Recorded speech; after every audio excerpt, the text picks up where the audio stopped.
안녕하세요. 성도 여러분 반갑습니다.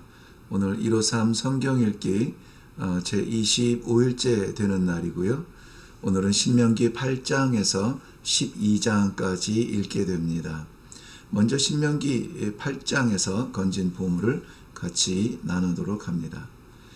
하나님께서 이스라엘 백성을 광야에서 40년 동안이나 머물게 하신 이유가 뭘까요? 가나안까지 바로 가면은 2주 정도 걸리는 거리라면 40년 머물러야 될 이유가 있었을 것입니다. 2절 말씀 보면은 명쾌하게 답을 말씀해 주시는데요. 너를 낮추시며 너를 시험하사 내 마음이 어떤지, 내가 정말 내 말을 따라가는지 이것을 시험하시는 것이죠. 훈련시키시고 테스트하시는 것입니다.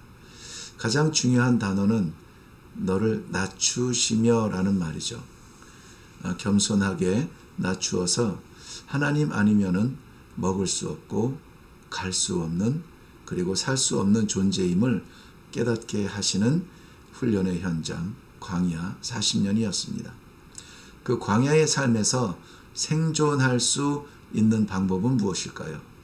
역시 3절의 답을 보면 찾을 수가 있는데요.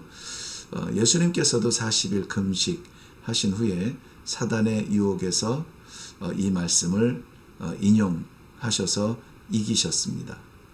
뭐냐면 사람이 떡으로만 살 것이 아니요 여호와의 입에서 나오는 모든 말씀으로 사는 것이라는 말씀이죠. 우리가 광야에서 살아가는 것은 떡으로 살 수 있는 것은 아니었습니다. 여호와의 입에서 나오는 모든 말씀으로. 말씀으로 사는 것도 중요한데 모든 말씀이랍니다. 가능하면 놓치지 않고 주시는 모든 말씀 조각조각 다 우리 삶의 현장에서 나타나기를 바라고요. 그런데 사람에게는 심각한 약점이 있죠. 뭐냐면 10절과 12절 말씀 보면 잘 먹고 배부를 때입니다.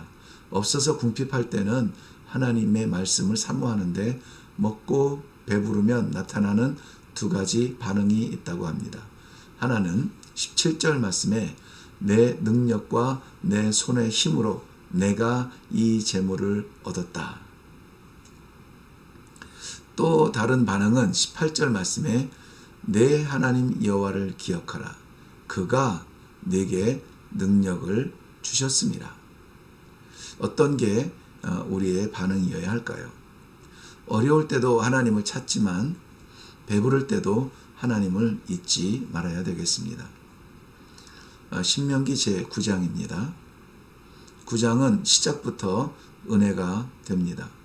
바로 오늘이라는 단어 때문입니다. 오늘 이스라엘 백성들이 만나는 것은 강을 건너야 하고 강대한 나라들을 들어가야 하고 그것들을 차지해야만 합니다. 그리고 크고 높은 성벽을 넘어서, 게다가 그 성에 있는 사람들은 크고 힘이 센, 그것도 숫자가 많은 아낙 자손들이었죠. 누구도 이기지 못했다는 바로 그 자손들과 싸워야 하죠. 그런데 바로 그 오늘 3절 말씀 보면 내 하나님 여호와께서 네 앞에 나아가서 그들을 멸하시는 것이다 라는 말씀입니다. 사람이 배가 부르면 4절 말씀에 나오는 것처럼 내 공의로 말미암아 라고 하지만 그건 아니죠. 오히려 그 민족들을 5절 말씀 보면 악함으로 말미암아 쫓아냈다. 누가? 하나님이 쫓아냈다고 하셨고, 그러므로 우리가 알아야 할 것은 6절 이후에 계속되는 겁니다. 우리의 다를 바 없는 완악함과 오늘도 하나님의 여전히 참으시는 은혜로 살아간다는 것입니다. 오늘은 은혜의 날입니다. 신명기 10장입니다. 이스라엘 백성은 자신이 생각하는 것 같이 그렇게 공의롭지도 거룩하지도 않았습니다. 그러니 배만 부르면 다른 생각을 하게 되죠. 그래서 하나님께서 세운 비책이 무엇이냐? 두 돌판을 다듬어 가져오게 하시고 그리고 돌판에 십계명을 새기어서 돌려주셨습니다. 레위 지파를 구별하여서 그것을 관리하도록 하실 만큼 아주 중요한 것이었습니다. 그러므로 그의 백성들이라면 12절, 13절 말씀대로 여호와를 경외하며 여호와를 찬송하는 것입니다. 그는 여전히 우리를 위하여 크고 놀라운 일을 행하시는 분이십니다. 바로 당신의 곁에서 말입니다. 아니, 우리 안에서 오늘도 그의 섭리대로 인도하여 주시죠. 신명기 11장입니다. 8절 말씀에 그러므로 라고 하는 것은 굉장히 중요한 말씀 묵상의 포인트가 됩니다. 왜냐하면 그러므로를 중심으로 해서 그 이전에 충족된 이유와 그러므로 이후에 충실한 책임이 전개되는 그러한 포인트가 되기 때문입니다. 하나님께서 이렇게 하셨으니 너는 이렇게 하라. 그런데 하나님은 이미 충족시키셨습니다. 이렇게 하셨습니다. 이제 남은 것은 뭡니까? 너는 이렇게 하라. 이스라엘 백성들의 충실한 책임이 남아있는 것이죠. 그리고 주실 땅 가나안에 대해서 소개를 해 주십니다. 신명기 11장의 결론을 보면 땅을 차지하려고 하지 말고 8절에 있는 말씀처럼 하나님의 명령을 지키라는 겁니다. 명령을 지키면, 말씀을 따르면 땅을 차지하게 하는 것은 하나님의 선물이죠. 약속대로 그 땅은 차지하게 됩니다. 말씀의 삶이 없는데도 얻어지는 땅이 있다. 그건 약속의 땅은 아닙니다.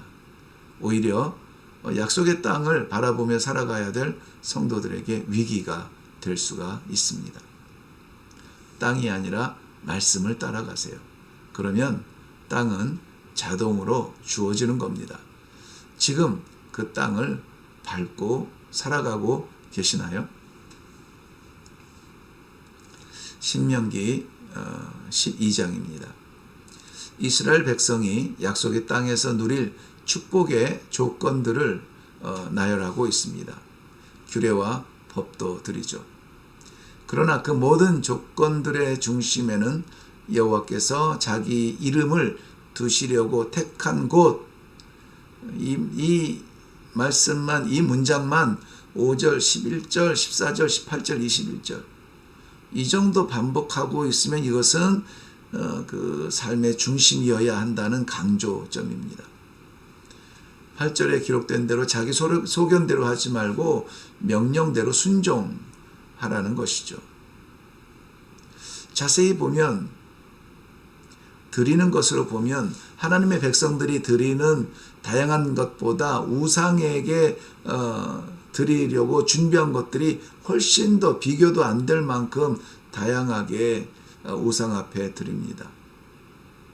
31절 예를 들면은 자녀를 불살라 드리기까지 하죠. 그러므로 우리가 뭘 준비해서 얼만큼을 드린다 이것이 아니라 누구에게 드리느냐 이것이 중요한 것이죠. 하나님께 드리는 삶이 되기를 바랍니다. 우리 일회교회에서 오늘 이 말씀으로 묵상하는 모든 성도님들, 오늘도 시간, 장소, 우리의 마음까지 하나님께 드려지는 귀한 산 제물, 살아있는 제사, 하나님께서 받으시는 예배의 삶이 되기를 바랍니다. 여러분을 축복합니다.